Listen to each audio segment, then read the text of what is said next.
Hi there, it's Louise with you of Timeless Craft Mama, and today I'm sharing a scrapbook layout process video created for Scrapbook Boutique. Now for this page I have gone with a little bit of a mixed media background, but also some traditional techniques. And look, right now I'm going to be honest up front and tell you that I'm struggling. My crafty mojo seems to have gone missing, so I really just took a blank piece of 12 by 12 white cardstock and started to create. I had no idea in mind. I like this paper collection, the Wild and Fancy from DCWV. And look, I really am struggling to try and get anything on a page that I actually like. So I'm going to just basically talk you through the process, and I think that I'm quite happy with the layout that I end up with. And this is sort of something that's not particularly difficult, but it's a good technique to have in your stash. So I'm using this great Trodat stencil with my really old modelling paste that hasn't been out for a while, and I'm adding some leaves and a couple of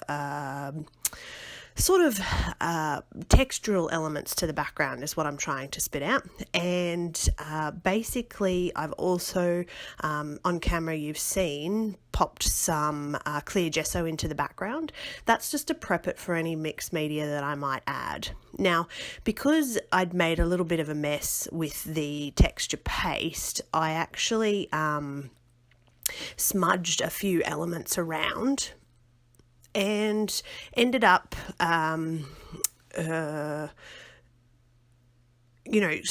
making a little bit of a mess with the texture paste. And what you're seeing me do here is I've taken the Extreme Sheen from Deco Art. It's a metallic paint, and I've used the colour Aquamarine.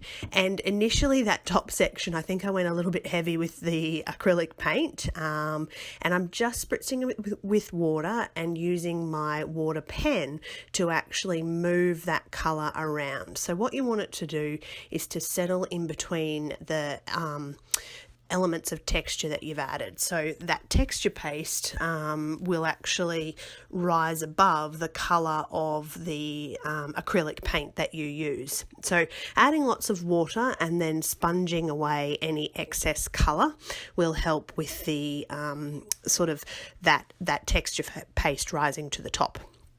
Now, to make my title, what I've done is I've cut the us using the Silhouette Cameo, and I've cut it 4 times, and I'm then going to layer those on top of each other to give me that sort of chipboard appearance.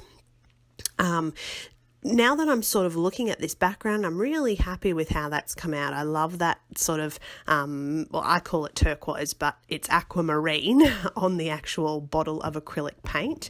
And it works so well with this Wild and Fancy collection because it really highlights that turquoise in the actual paper collection. And you can see in the background of the page, I've actually incorporated that sort of nice mint kind of colour. Now, I've picked a photo, obviously, and what I'm thinking now is, okay, this is a layout that's a little bit different from me in a sense that it's myself and hubby, and what that means is that I can sort of go not more feminine, but I can use some of these floral elements that I probably would be less likely to use on a boy's page. So I've chosen some flowers out of my stash, and these are of course available at the Scrapbook Boutique store. Some of them are $49 a market and some of them are Petaloo, but if you've come across from the blog, pop back over to the blog because you can actually see a link to all the products used in the Scrapbook Boutique store. Now, to help me sort of enhance and break up that background where I've got the florals and the mixed media paste and all the things that are going on here, I've added a little bit of cheesecloth just to help that somewhat. Now, of course, a mixed media background is not complete without a little bit of stamping. So I've used the Kaisercraft script stamp, And look, at this point, I'm sort of fairly happy with what I've got going on here, but I'm thinking, as with me, I always like to have some kind of border to bring a page together. And I'm thinking, what do I want to do? Do I want to doodle a border? Do I want to machine stitch?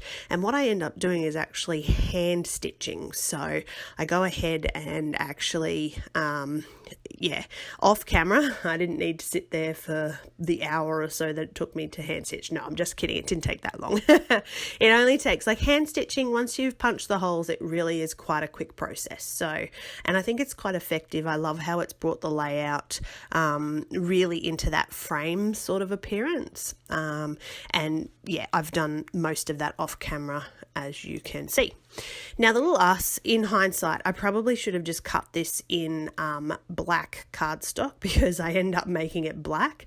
But because it's already white, what I'm doing is just adding some black gesso, and then I'm going to heat emboss that just to give it that little bit of extra sparkle. So I think that big titles are quite on trend at the moment, and although this doesn't have a lot of words, it's certainly one of those ones that it really lifts the page. So once you get that large title on there, there's not a lot else that needs to be added, because you've got a couple of little embellishments in the form of the flowers, the cheesecloth. In this case, I'm using a couple of stickers just to enhance that as well, and the big title is what really helps lift that page. So once I'm finished, as you can see, I've added journaling. Journaling is very important. Make sure that somewhere on your scrapbook page you are writing, even if it's just a location, date, time, and who's involved. And look, journaling doesn't have to go on the front of a page either. It can go on the back of a page. So I don't want you to feel like, if you have terrible handwriting or you like to computer journal, doesn't matter. Just remember to add your journaling, because it is important for future generations. So thank you so much for watching. I really hope you enjoyed this video. Don't forget to subscribe and, of course, check out Scrapbook Boutique.